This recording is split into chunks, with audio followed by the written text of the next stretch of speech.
아, 우리 저번 선교사 합숙을 시작으로 제25차 세계 선교대회 메시지 1, 2, 3강을 우리 함께 받았습니다.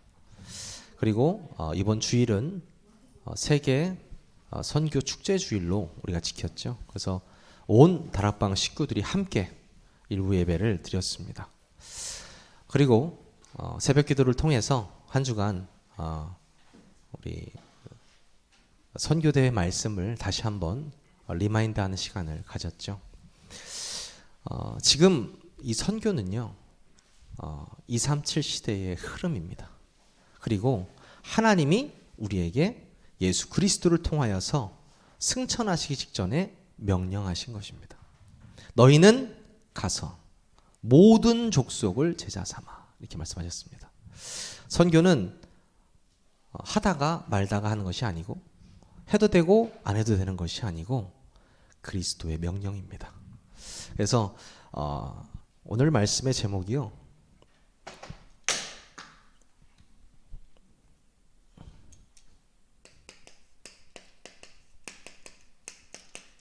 선교하는 교회입니다.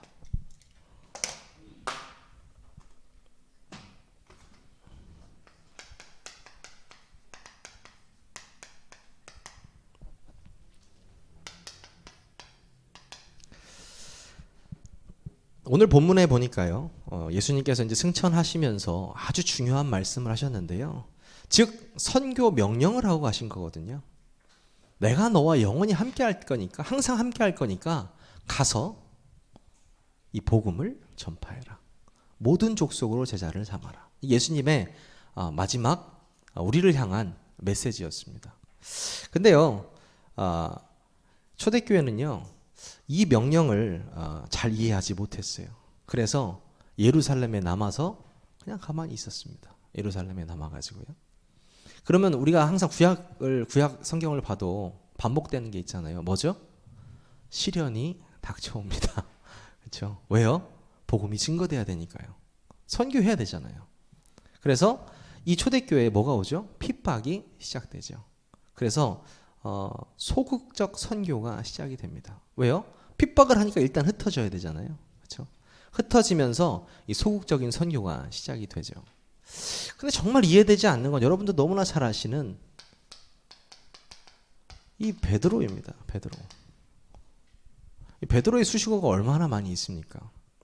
베드로 하면 수제자, 예수님의 가장 큰 수제자이죠. 그러면서 오순절 마가다락방 그 성령의 충만함의 역사를 직접적으로 경험한 사람입니다. 체험한 사람이죠. 그뿐만 아닙니다. 첫 번째 설교라고 했던 그 어마어마한 예수 그리스도의 죽으심과 부활하심의 설교를 해서 설교 한 번으로 4,000명, 5,000명이 예수님을 영접하는 그런 일들도 일어났죠. 그것뿐입니까? 주는 그리스도시요 살아계신 하나님의 아들이십니다라는 그 어마어마한 고백을 했던 장모님입니다. 그뿐만이 아니죠. 예루살렘에 있는 그 안전뱅이를 은과 금은 내게 없거니와 나사렛 예수 그리스도 이름을 일으킨 사람도 베드로죠. 죽은 사람도 살렸습니다. 그렇죠? 말 한마디만 잘못하면 죽음에 이르는 그 공회에서도 다른 이로서는 구원을 얻을 수 없다. 하늘 아래 인간의 구원을 받을 만한 이름을 주신 적이 없다. 예수 그리스도로만 가능하다. 그 고백을 했던 베드로입니다.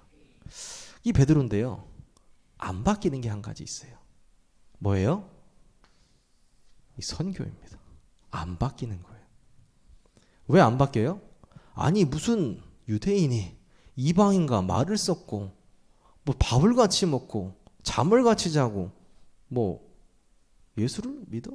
이런 생각을 갖고 있거든요. 그러니까 베드로 입장에서는 그 자체가 유대인 그 자기들 백성들만 복음화 하는 것이 세계 복음화로 생각하는 거죠. 베드로는 그렇게 생각을 했습니다. 사람 취급을 안 하니까요. 그런데 애지간히 안 바뀌는데요. 왜 안 바뀌냐면 뭐가 있냐면요. 이 베드로가요, 여전히 전통적이고 그리고 이 율법적이고 그리고 고집적이다. 이렇게 나와 있습니다. 이게 무슨 말이냐면요. 베드로가 어렸을 때 무엇이 들어갔냐를 얘기하는 거거든요. 베드로가 어렸을 때 보통 그 유대 사상이 베드로에게 이미 각인되어 버렸던 상태인 거죠. 그래서 이 전통과 율법과 고집이 그대로 베드로 속에 있는 거예요. 예수님과 공생애를 함께 했고 그 예수 그리스도께서 행하신 많은 것들을 지켜보았음에도 불구하고 이거는 안 바꿔지는 거예요. 이것을 이게 뭘 막냐? 선교를 막는 거예요. 어마어마한 일이죠, 사실. 그래서 이제 하나님께서는요, 이 베드로에게 환상을 보여주십니다. 어떻게 하려고요? 생각을 바꾸려고. 베드로가 어느 날 그 지붕에서 이제 있다가 사람들이 이제 밥을 먹으려고 밥을 막 하는데 시장한 거예요. 근데 갑자기 성경에 보면 황홀해지니 이래요. 그래서 하늘에서 그릇이 내려옵니다. 그릇이 내려와요. 그릇이 내려오니까 베드로가 이렇게 그릇을 딱 보니까 그릇 안에 4발 달린 짐승 고기가 들어있고 나르는 새가 들어있어요. 그 무슨 말이에요? 이거는 유대인으로서 먹으면 안 되는 음식이에요. 근데 음성이 들립니다. 예수님이 먹으라고 그래요. 하나님이 먹으라고 그래요. 그러니까 뭐라고 합니까? 베드로가 속되고 깨끗하지 아니한 것을 먹을 수 없나이다. 이렇게 얘기해요. 그러니까 이 음식이 속되고 깨끗하지 않으니까 먹을 수 없다. 베드로가 이렇게 얘기를 해버린답니다. 그러니까 다시 한번 음성이 들려와요. 뭐라고 하시냐면 하나님께서 깨끗하게 하신 것을 네가 속되다 하지 말라. 자, 이게 뭐냐면요. 베드로가 봤을 때 그 고기는 아니에요. 먹으면 안 되는 것이에요. 그렇죠? 선교는 생각할 수도 없는 거예요. 베드로가 느끼기에는 무슨 이방인이 하나님을 믿고 생각할 수도 없어요. 근데 하나님 뭐라 하세요? 하나님께서 깨끗하게 하신 것을 네가 왜 속되다 하냐 이거예요. 생각을 바꿔버리신 거. 바뀌었을까요? 안 바뀌어요. 징그럽습니다. 아주. 안 바뀌어요.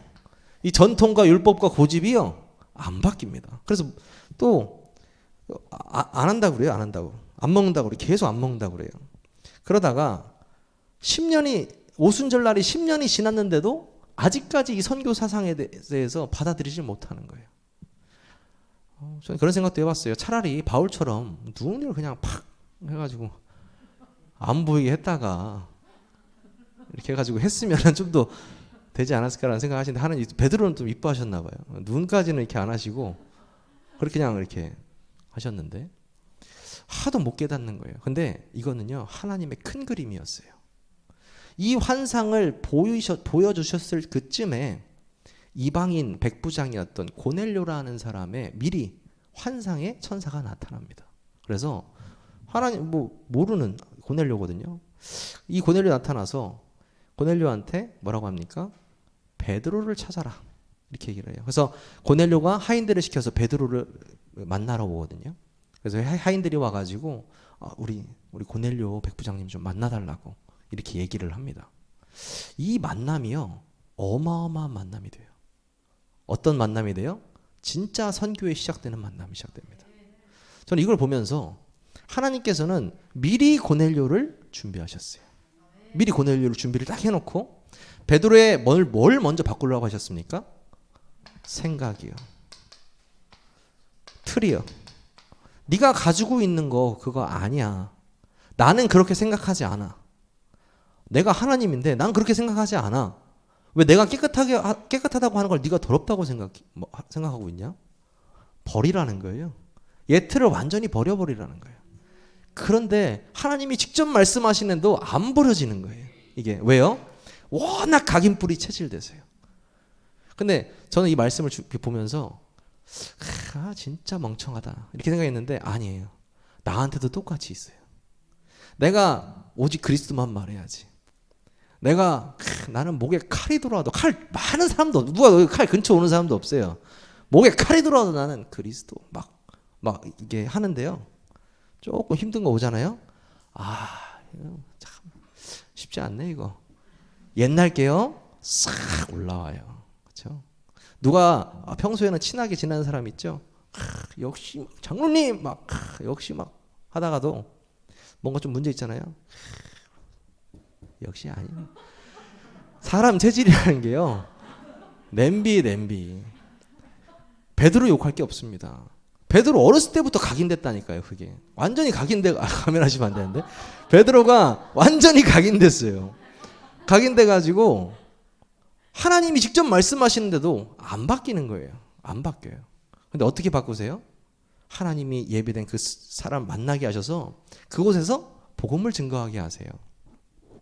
복음을 딱 증거하니까 어떻게 돼요? 말씀에 뭐라고 했냐면 성령이 역사하심을 보았거든요. 베드로가 이방인에게 복음을 전했는데 성령께서 역사하시다니. 이때 뭐가 됩니까? 틀이 깨져버립니다. 그렇다. 이거 우리만 복음 받는 게 아니고 하나님께서 나에게 말씀하시는 것은 세계를 선교하라는 거구나. 예수님께서 승천하시기 직전에 너희는 가서 모든 족속을 제자 삼으라는 말이 이 말이었구나. 아버지와 아들과 성령의 이름으로 세례를 베풀라는 말이 이 말이었구나. 그래서 이제 이때 완전한 전환점을 가지게 됩니다. 누구를 만났을 때요? 고넬료를 만났을 때. 선교가 너무 중요하죠. 선교 너무 중요하죠. 25차 세계 선교대를 통해서 우리가 선교 메시지를 많이 들었잖아요. 그렇죠? 들으면서 저는 마음속에 좀 뭔가 막 끌어온다 이런 거보다는 나는 지금 선교 속에 있나? 이런 생각을 많이 했어요. 근데 생각해 보니까 일단 그 선교라는 말씀 속에 우리가 있어야 되겠더라고요. 우리가 하는 게 아니니까요. 그렇죠? 선교는. 근데 하나님, 고넬료 어디 있습니까? 그 고넬료가 어디 있습니까? 하나님께서 환상 보여주신 고넬료 어디 있습니까? 제가 베드로라면 저한테 고넬료를 보내주십시오. 네, 기도가 틀렸던 거죠, 사실. 여기 있습니다. 저기 뒷좌석에도 앉아 계시고. 한 분은 어디 계셔 나누셨네요. 고넬료가 와 있어요. 바보 같은 거죠. 와 있는 고넬료들이 대한민국에 가득해요. 그렇죠? 하나님께서 예비하신 고넬료들이요. 그래서 강단의 말씀이 계속 그렇게 나왔나 봐요. 선교 기업 만들어라. 다민족 살려라. 살 길을 열어줘라. 그들이 복음 전하고 선교할 수 있도록 도와줘라. 그들이 그 지역에서 살아남을 수 있도록 도와줘라. 이 계속 이렇게 말씀하시는데도 무슨 말인가 이렇게 생각이 들었거든요. 그래서 한 장로님한테 전화가 왔거든요. 전화가 와서 선교 기업에 대한 말씀을 저한테 계속 하시더라고요. 이런 해가지고 해야 되지 않겠냐 하면서 그래서 막 말씀이 떨어지자마자 전화가 오니까 좀 당황하긴 했는데 역시 바로 응답 받을 수 있다면. 근데 저는 그렇게 생각합니다. 무엇을 하자가 아니에요. 저는 무엇을 하자라는 게 보다 더 중요한 건 뭐냐면 말씀에서 뭐라고 하고 있냐라는 거예요. 그 말씀에서 무엇이 포인트냐는 거예요. 돈 벌자는 게 포인트가 아니잖아요. 그렇죠? 고넬료를 키우자는 것입니다. 그래서 저는 이 고넬료를 딱 보면서 하나님께서 예비하신 자는 이미 우리 안에 있다. 부교육자 수련회 1강 메시지도 그거였습니다. 가니까요. 기존에 있는 시스템을 살리라는 거예요. 저희 교회 그렇게 막 시스템이 있지는 않은 것 같은데. 아니요. 시스템은 사람이잖아요. 어마어마한 237 시스템이 우리 교회에 있어요. 그 시스템, 기존 시스템을 살리라는 거예요. 즉 뭐예요? 다민족 살리라는 거예요. 그게 선교라는 거예요. 아주 간단하게 말씀하신 거거든요. 이래서 말씀의 흐름이 중요하구나. 말씀의 흐름을 타지 않으면 그냥 멍하니 지나가는 거예요. 근데 말씀의 흐름을 타면서 그 말씀이 내게 부딪혀오는 순간 내 현장과 연결이 돼요. 보이지 않던 것들이 보이게 돼요. 들리지 않던 것들이 들리게 됩니다.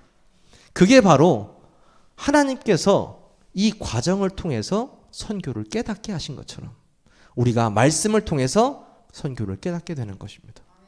그리고 말씀을 통해서 우리의 눈이 열려지게 되는 것입니다. 우리 교회 이름이 세계로 교회잖아요. 세계여행 가자고 세계로 교회를 지은 게 아니죠. 온 세계 237에 이 복음이 증거되는 교회가 돼야 된다고 말씀하시는 거예요. 저는 믿습니다. 뭘 믿냐면요. 하나님께서 우리 교회를 통해서 분명히 선교의 축복을 주실 것이라는 거예요. 이미 시작됐고요. 이 안에 있는 시스템을 살려야 될 것입니다. 하나님께서 우리를 전도와 선교를 위해 부르셨고 모든 민족으로 제자 삼으라고 말씀하셨는데요. 우리는 사실 많이 갇혀 있습니다. 어디에 갇혀 있냐면요. 이 사탄의 프레임 속에요. 아니 뭐 선교 얘기하는데 왜 사탄의 프레임 얘기가 나오냐. 이 프레임 안에 갇혀 있으면 절대 선교할 수 없습니다. 한 주간 뭐 많은 분들과 이야기를 나누면서 이 사탄의 프레임 하니까 저는 우물안 개구리가 생각이 나더라고요. 우물안 개구리. 우물안 개구리가 우물 밖을 모르잖아요. 어떤 사람 보고 우물안 개구리라고 합니까? 내가 아는 게 전부인 것 마냥 아는 사람들을 보고 우물안 개구리라고 하잖아요. 그렇죠? 이 사탄의 프레임에 있는 사람들이 우물안 개구리인 경우가 굉장히 많이 있어요. 이번 세계 선교대 1강에서 서론에서 나왔던 말씀인데요. 맞다 안 맞다에 갇혀 있어요. 그리고요. 또 뭐 있어요? 된다 안 된다에 갇혀 있어요. 저는 또 하나 더 붙이고 싶어요. 이 좋다 싫다에 갇혀 있어요. 이 사단의 프레임이거든요. 제가 예를 하나 들어보겠습니다. 한 성도가 생각을 합니다. 교회 안에서 문제가 있어요. 그게 뭐 사람 문제든 상황의 문제든 뭐 어떤 문제든 간에 그 문제 속에 파묻혀서 이게 맞나? 이게 안 맞나? 고민해요. 이게 좋을까? 저게 좋을까? 이게 될까? 저게 될까? 고민합니다. 그 고민을 옆에 있는 성도한테 물어봤어요. 이게 맞냐? 저게 맞냐? 그러면 그 옆에 있는 성도는 생각을 하겠죠? 무엇이 기준이 됩니까? 내 생각이 기준이 돼서 얘기를 해요. 그래도 이게 맞지 않을까? 그래도 이건 아니지 않나? 고민을 하죠. 이 모든 것들이 이 틀 안에 있다니까요. 이 틀에서 벗어나야 돼요. 무슨 말입니까? 맞다 아니다라는 게 문제가 아니라는 거예요. 된다 안 된다가 중요한 것이 아니라는 거죠. 근데 거기에 집중하고 있어요. 이거 될까? 이거 안 될까? 이거 맞나? 안 맞나? 나는 그거 별로 안 좋은데? 난 싫은데? 넌 좋아? 난 좋아. 같이. 네. 너 좋아? 나 좋아. 아무리 좋은 이야기라도 결국엔 자기의 생각과 자기의 기준과 자기 판단대로 자기 경험대로 그것을 받아들이게 되어 있습니다. 그래서 제가 청년들한테도 얘기해요. 그 프레임에서 일단 벗어나. 누군가가 너에게 얘기할 수 있어. 이렇게 대해서 어떻게 생각해? 맞아 아니야? 맞아 안 맞아? 그러면 그냥 모르겠어 하면서 내가 뭐라고 해야 되면 모르겠어. 기도해요. 마음속으로. 그게 정답이에요. 정확하게 더 말씀드려 볼까요? 맞다 아니다, 된다 안 된다, 좋다 싫다가 중요한 것이 아니고 말씀에서는 뭐라고 하고 있나가 중요한 거예요. 크리스찬으로서는요. 뭐가 중요하다고요? 하나님의 말씀에서는 나에게 무엇을 말하고 있는가? 이번 주 강단의 말씀은 나에게 무엇을 말하고 있는가? 그 말씀은 나에게 어떤 답을 주고 계시는가? 이거를 붙잡아야 된다는 거죠. 그럼 아주 간단하죠. 누군가 나한테 나와서 잘 호응해 주는 겁니다. 호응해 주고 그러냐 저러냐. 근데 이번 주 강단의 말씀 부활 메시지가 나왔는데 우리가 정말 누리면서 기도하라고 하지 않았냐. 그 언약 붙잡고 너무나 자연스럽죠. 너무나 자연스럽게 뱀처럼 스르르 자연스럽게 끄집어내는 거. 뭘 끄집어내요? 강단의 말씀. 딱. 여러분이 이 강단의 말씀을 너무 자연스럽게 끄집어낸다? 눈치가 빠른 사람이라면 그다음부터 그분한테 말 안 걸 겁니다. 말 안 걸어요. 근데 눈치가 없는 사람들은 계속 얘기하죠. 그러니까 그 맞다 아니 맞냐 아니냐 이거요. 그래서 그 된다는 거야 안 된다는 거야. 그래서 계속 그런 얘기만 하는 거예요. 그 프레임에서 청년들을 벗어나라고 제가 말했어요. 여기서 안 벗어나면 영원히 여기 갇혀서 선교요? 아이고 무슨 선교예요. 꿈도 꾸지 말라고 그랬어요. 말도 안 해. 사단의 프레임에 갇혀가지고 그 안에서 계속. 근데 더 웃긴 건 뭐냐면요. 이 프레임에 뭐 교수, 뭐 의사, 변호사 소용없어요. 왜? 그 사람들은 더 자기 기준이 있거든요. 나쁘다는 게 아닙니다. 그분들이. 그러니까 똑똑할수록 맞다 아니다 프레임에서 나올 수가 없어요. 그리고 더 잘 된 사람 있죠. 내가 뭐 돈 좀 있는 사람, 잘 된 사람들은 여기서 못 나와요. 왜? 내가 이렇게 하니까 됐었는데, 이거 아니야. 이렇게 얘기를 해요. 돌아버립니다. 돌아버려요. 이 프레임에서 못 나오니까요. 좋고 싫고 이런 게 들어요. 그러니까 이게 참 이 문제인 거죠. 이 프레임에서 아예 나와서 밖에서 이거 봐야 돼요. 그래, 니들은 안 맞다, 맞다라 싸워. 니들은 된다, 안 된다로 싸워. 좋다, 싫다로 싸워. 난 상관없어. 나는 말씀 붙잡고 가니까. 나는 바보 취급해도 돼. 난 기도하는 사람이니까. 근데 이게 맞잖아요. 크리스찬으로서요. 그렇죠? 저는 이 사단의 프레임을 보면서 가장 선교를 막는 부분이라고 생각이 들더라고요. 정말 우리가 앞으로 정말 선교를 향해서 기도하고 우리가 정말 움직일 때 하나님께서는요, 이 프레임부터 완전히 박살내실 거라고 확신합니다. 그리고 우리 개인이 힘을 얻고 살아나면요, 이런 거 들리지 않습니다. 어떤 힘을 얻어야 되나요? 말씀의 힘을 딱 얻어버려야 돼요. 그래서 말씀 외에는 내가 잘 안 들려야 돼요, 사실. 그게 가장 큰 응답이죠. 여러분이 이 사단의 프레임, 이 틀에서 완전히 빠져나오시기를 바랍니다. 서론에서 말씀드린 것 같이 진짜 선교의 시작은 말씀이 나를 먼저 변화시키는 것이다 라고 말씀드렸죠. 선교는 우리에게 주어진 미션이지만, 그렇죠? 하나님께서 우리에게 주신 미션이지만 하나님의 절대 주권 속의 일이기도 합니다. 이 모든 선교의 시작과 끝이 어디에 있다고요? 하나님의 절대 주권 안에 있습니다. 이번 선교사 합숙 3강 서론에서 이런 말씀을 주셨어요. 전도는 모든 것이며 전도 안에 모든 것이 다 들어있다. 모든 것이라는 말이 나왔어요. 근데 저는 이 모든 것이라는 말이 육신적으로 들리지 않더라고요. 육신적으로. 분명 육신적인 것도 포함되어 있습니다. 분명히 포함되어 있어요. 하지만 그리스도인인 나에게 모든 것이라는 이 표현이 무엇이냐? 저는 그렇게 들어요. 나에게 모든 것, 내 안에 계신 성삼위 하나님이 모든 것인데. 그렇잖아요. 그 하나님께서 하시는 일, 하나님 나라의 일이 나에게 모든 것인데. 그렇잖아요. 전도 안에 그 성령의 역사, 모든 일이 다 들어있다라는 거예요. 그러니까 참 감사하죠. 구원 받는 것도 너무나 감사한데 전도도 하며 이랬잖아요. 우리가 함께 하시기 위함이고 전도도 하며. 우리가 그 전도할 수 있는 자격이 안 되는데 그 자격을 허락하셨거든요. 어떤 자격이 또 같이 허락하셨죠? 그리스도의 대사의 자격이요. 그래서 우리는 하나님 절대 주권 안에서 이 모든 것을 누릴 특권을 가지고 있습니다. 프리빌리지라고 하죠. 특권이에요, 특권. 그래서 전도 안에 모든 것을 다 했다 오해하는 사람들이 있어요. 거기에 뭐 건물도 있고 돈도 있고 뭐 다 부흥도 있고. 저는 그렇게 잘 확 떨어지는 않더라고요. 있겠죠. 있는데요. 일단은요, 성령 충만이 있습니다. 네. 우리에게 처음부터 끝까지 간구해야 될 하나가 있다면 목사님께서 항상 말씀하시죠. 성령의 충만함.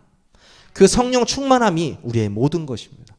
여러분이요, 이 전도 속에 다 들어있다라는 의미를 깊게 깨달으셨으면 좋겠어요. 그래서 성삼위 하나님이 나와 함께 하시며 하나님 나라의 일을 이루어 가시는 것, 하나님의 절대 주권 속에 전도와 선교가 인정되고 믿어진다면 비로소 우리에게 향하신 이 하나님의 절대 주권 속에 있는 일이요, 무엇이 보여지냐면요, 하나님의 절대 계획으로 보여집니다. 하나님의 절대 계획. 우리는 너무나 쉽게 하나님의 계획을 이야기해요. 대화 속에서도 이 사람의 일이 좀 잘 풀리면 맞잖아, 하나님의 계획이었잖아. 일이 좀 안 되면 이게 하나님의 계획이 아닌가 보다, 이렇게 얘기를 해요. 그렇게 그럼 잘 생각해 보잖아요. 집에서 생각해 보면은 하나님의 계획이 내 기준, 내 생각이에요. 내가 판단할 때 이거 하나님 계획이야. 그렇게 얘기를 하는 거예요. 자기도 모르게. 무서운 얘기예요. 하나님 계획이라는 말은. 저는 잘 담지도 않습니다. 하나님의 계획을 어떻게 알 수 있어요, 인간이요? 그렇죠? 성경에만 나와 있어요. 하나님은요, 이 하나님의 계획을 이루실 때 항상 한 가지를 통해서 이루세요. 언약을 통해서요. 하나님의 계획은요, 언약을 통해서만 이루어집니다. 그리고 하나님의 계획은 이 언약, 즉 생명이잖아요. 이 언약 가진 자를 통해서 이루어집니다. 그러니까 우리의 기준이 이게 하나님의 계획이요, 이게 아니에요. 생명이 살아나는 그 곳에 하나님의 계획이 있는 거예요. 그리고 언약이 성취되는 곳에 하나님의 계획이 있는 거예요. 우리는 그걸로만 하나님의 계획을 가늠할 수 있지, 하나님의 계획이 감히 우리 인간이 뭐라고 하나님의 계획을 이야기합니까? 이 하나님의 계획이 말씀을 통해서 계속적으로 보여질 때에 비로소 이 절대 언약이 나의 것이 되는 거예요. 그것을 보고 나의 복음이다 라고 이야기합니다. 나의 복음이다. 참으로 감사하죠. 그렇다면은 성경에서 말하고 있는 이 언약은 도대체 무엇인데요? 너무나 쉽잖아요. 창세기 3장 15절. 여자의 후손이 올 것이다. 그렇죠? 이게 하나님과의 우리의 약속이잖아요. 이사야 7장 14절 뭡니까? 임마누엘이 우리와 함께 하신다는 거예요. 그렇죠? 마태복음 16장 16절. 주가 그리스도시고 살아계신 하나님의 아들이시라는 겁니다. 요한복음 14장 6절의 말씀이죠. 뭐라고 하십니까? 오실 그분은 길이요 진리요 생명이시다. 예수 그리스도 그분이 언약입니다. 예수 그리스도 그분 자체가 복음입니다. 그가 하신 일을 통해서 우리는 구원받았습니다. 그것이 하나님의 언약이요, 이 복음 때문에 하나님은 하나님의 절대 계획을 이루십니다. 이 모든 것들이 어디 안에 있습니까? 절대 주권 안에 있습니다. 우리는 이 안에 있다면 이미요 하나님의 절대 여정을 가고 있습니다. 너무나 간단하죠. 결국 이 하나님의 절대 주권 속에 있는 것을 인정하고 복음 안에, 복음의 흐름 속에 있다는 것 자체가 절대 계획 속에 있는 것이요 절대 여정 속에 있다라는 것입니다. 여러분이요 이 여정 속에 함께 계십니다. 믿으십니까? 이 세기록교회의 선교 여정에 함께 계십니다. 이 세기록교회의 복음의 여정에 함께 계십니다. 다른 거와 바꿀 수 있겠습니까? 네. 가장 행복할 순간이 있다면 여러분에게 언제라고 생각하십니까? 아이를 출산했을 때라든지, 아니면 돈을 많이 벌어 성공했을 때라든지, 어떤 이루고 싶었던 것을 이루었을 때라든지. 하지만 우리가 정말 그리스도인이라면요, 가장 기뻐해야 할 때가 언제냐라고 하면 생명이 살아날 때. 그 주체할 수 없는 기쁨이 일어나더라고요. 한 생명이 영원히 하나님을 만날 때. 하늘에서 뭐가 일어나요? 천국 잔치가 일어난다 했죠. 여러분이 그 주권 속의 일 역시 뭐 안에 다 있다? 전도 안에 다 있다. 여러분 그 전도와 선교를 체험하시기를 바라겠습니다. 그렇다면 우리 세계력교회 선교의 방향,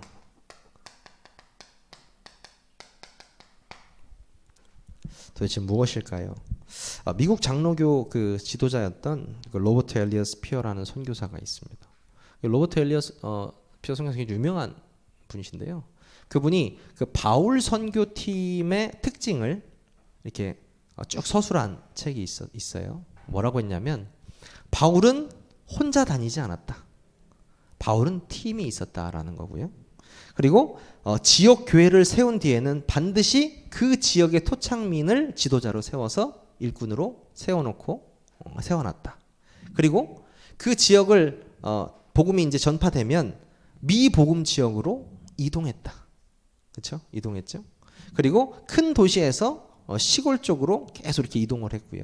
가는 곳마다 그리스도의 죽으심과 부활하심을 선포했다. 이게 이제 그 스피어 선교사가 본 바울 팀의 어떠한 특징들이에요.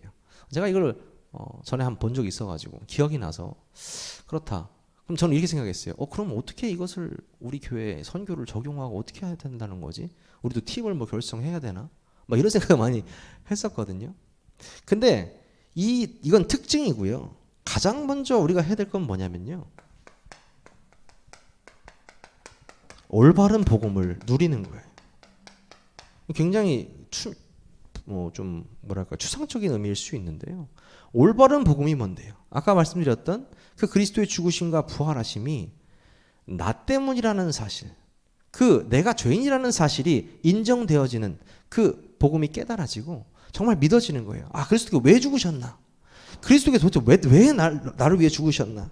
내가 죄인인 이유, 예수 그리스도께서 이 땅에 오신 이유, 그가 죽으시고 부활하신 이유, 그가 성령을 약속하신 이유.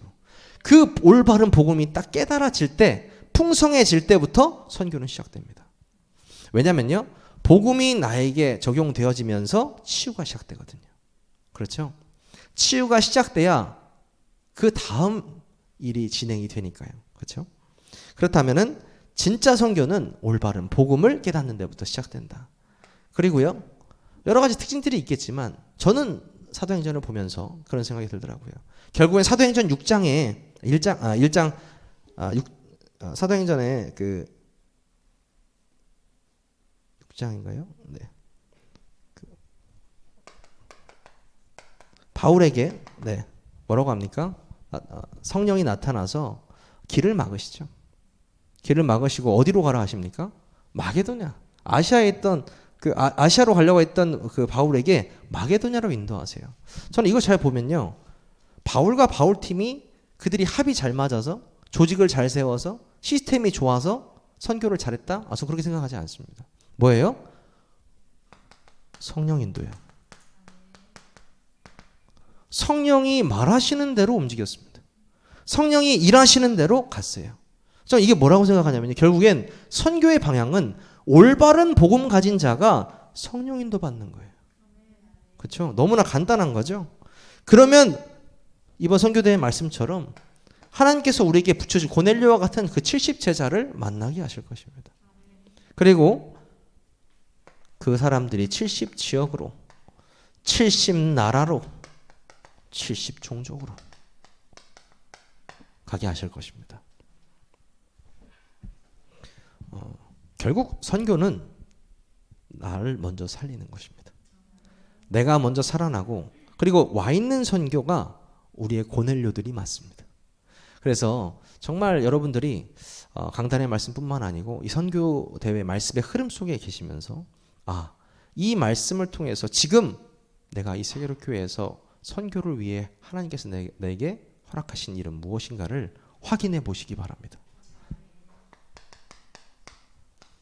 이번 주 강단의 말씀 부활 메시지였습니다. 하나님의 능력이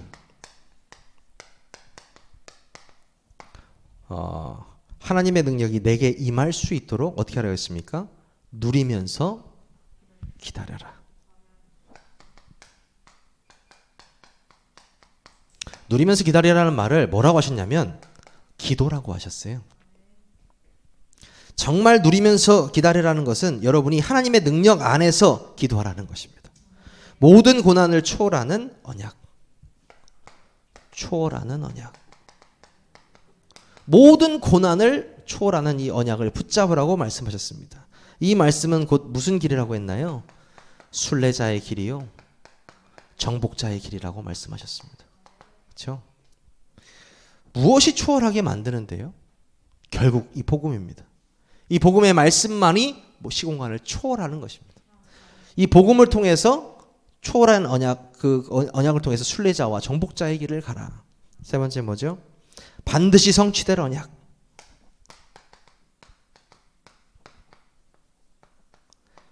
이 반드시 성취될 언약을 붙잡으라고 말씀하셨습니다. 마태복음 오늘 28장 18절에서 20절 말씀. 정말 하늘과 땅의 모든 권세를 내게 주셨으니.